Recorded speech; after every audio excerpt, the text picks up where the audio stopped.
A woman that I treat in menopause has thinning hair.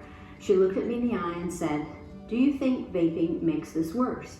I have seen this pattern often, and I dug into some of the research as well. And it seems that there is a connection, but it's not obvious.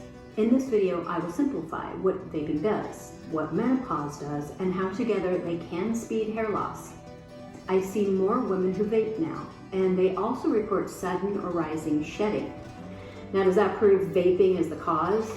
Not exactly, but when I see it repeatedly, I pay attention.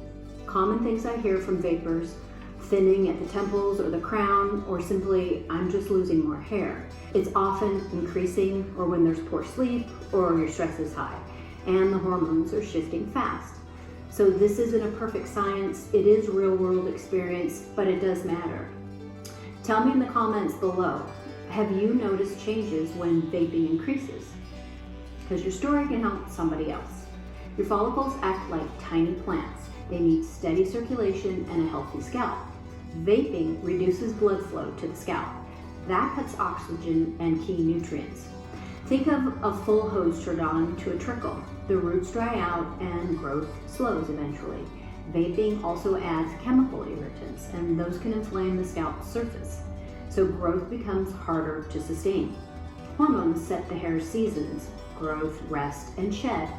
Menopause makes those seasons erratic, and vaping adds another stressor: less circulation, less growth, more shedding. If you're asking what to do, I made a free guide for you. The top 9 foods for menopausal hair loss. These are foods that will feed the follicles from inside and help create better conditions during menopause. Download it now in the link below.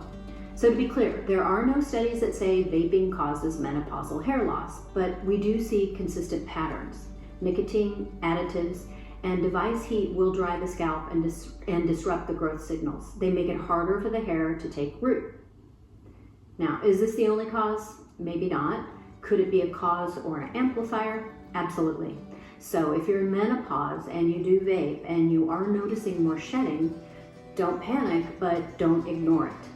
Start tracking it today. So when vaping goes up, does your shedding rise? Are sleep or stress changing too?